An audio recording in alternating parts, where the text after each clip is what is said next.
আসসালামু আলাইকুম প্রিয় দর্শক। মাহে রমজান, রহমত ও মাগফিরাতের এই পবিত্র মাস। সারাদিন রোজা রেখে আল্লাহর ইবাদতে নিজেকে উৎসর্গ করার মাস। আর এই ইবাদতকে পরিপূর্ণ রূপে পালন করতে গুরুত্বপূর্ণ হল বাস্তবের ওয়াতন নেওয়া। সেহরি ও ইফতার, রোজার এই দুই সময়ে আমরা কি খাচ্ছি তার উপর নির্ভর করে আমাদের শারীরিক সুস্থতা।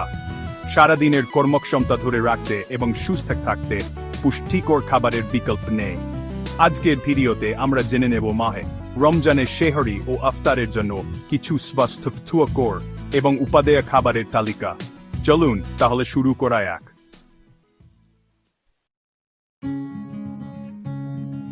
সেহরির জন্য আমাদের এমন খাবার খাওয়া উচিত আমাদের দীর্ঘাক্ষপ পেট ভরা রাখবে, বংশারাদিনের জন্য প্রয়োজনীয় শক্তি যোগাবে। আর এই ক্ষেত্রেও থাম্মিল হতে পারে আপনার জন্য একটি আদর্শ খাবার।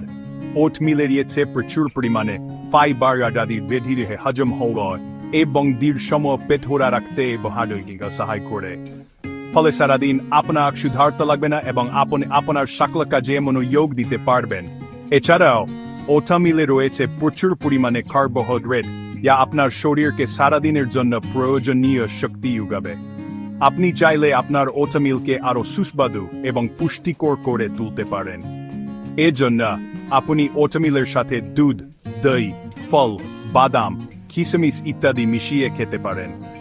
তবে মনে রাখবেন, বেশি চিনি বা লবণ মিশিয়ে খাওয়া থেকে বিরত থাকুন। সুতরাং সেহরিতে নিয়মিত ওটমিল খেয়ে আপনি আপনার শরীরকে সুস্থ রাখতে পারেন এবং রোজা রাখার জন্য প্রয়োজনীয় শক্তি সঞ্চয় করতে পারেন। ইফতারিতে খেজুর খাওয়ার ঐতিহ্য আমাদের নবী হযরত মুহাম্মদ থেকে চলে আসছে। খেজুর শুধু একটি ঐতিহ্যবাহী খাবারই নয়, বরং এর রয়েছে অনেক স্বাস্থ্য উপকারিতা। রোজার পর দীর্ঘক্ষণ পানাহার থেকে বিরত থাকার কারণে আমাদের শরীর খুবই দুর্বল হয়ে পড়ে।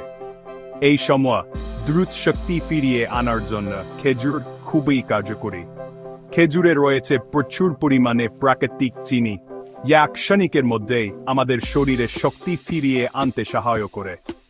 এছাড়াও খেজুরে রয়েছে পটাশিয়াম, ম্যাগনেসিয়াম, ফাইবার ইত্যাদি গুরুত্বপূর্ণ পুষ্টি উপাদান, যা আমাদের শরীরের জন্য খুবই উপকারী। খেজুর আমাদের পাচনতন্ত্রকে সুস্থ রাখতে সাহায্য করে।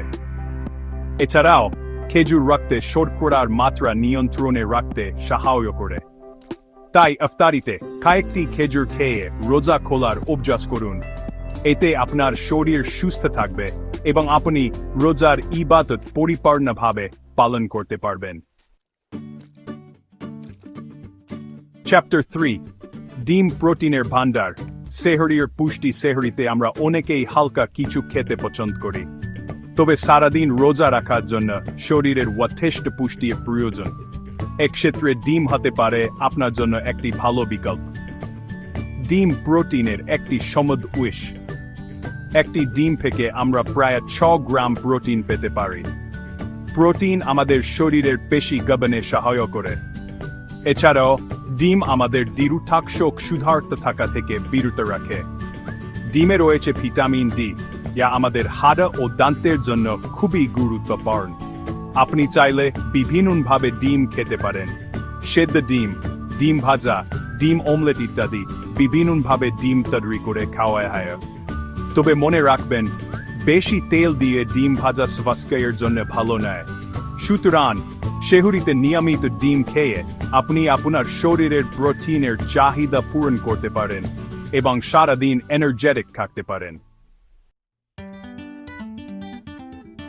চ্যাপ্টার 4, শসা। ইফতারে তৃষ্ণা নিবারণে রোজার পর আমাদের শরীর খুবই পানিশূন্য হয়ে পড়ে। তাই ইফতারিতে এমন কিছু খাবার খাওয়া উচিত, যা আমাদের শরীরকে হাইড্রেট করবে। এক্ষেত্রে শসা হতে পারে আপনার জন্য একটি ভালো বিকল্প। শসাতে প্রায় 96% পানি থাকে, যা আমাদের শরীরকে তৎক্ষণাৎ হাইড্রেট করে। এছাড়াও শসাতে রয়েছে ভিটামিন কে, ভিটামিন সি এবং অ্যান্টিঅক্সিডেন্ট। শসা আমাদের ত্বকের জন্য খুবই ভালো। আপনি চাইলে বিভিন্নভাবে শসা খেতে পারেন। কাঁচা শসা খাওয়া যায়, আবার সালাদ হিসেবে খাওয়া যায়। শসার রস খুবই উপকারী। সুতরাং ইফতারিতে নিয়মিত শসা খেয়ে আপনি আপনার শরীরকে হাইড্রেট রাখতে পারেন এবং সুস্থ থাকতে পারেন।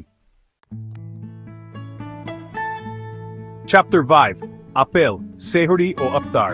সবসময় আপেল একটি সুস্বাদু এবং পুষ্টিকর ফল। এতে রয়েছে প্রচুর পরিমাণে ভিটামিন, খনিজ এবং ফাইবার। আপেল আমাদের হজম শক্তি বৃদ্ধি করে এবং কোষ্ঠকাঠিন্য দূর করে।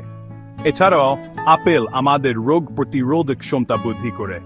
আপনি চাইলে সেহরি এবং ইফতার উভয় সময় আপেল খেতে পারেন।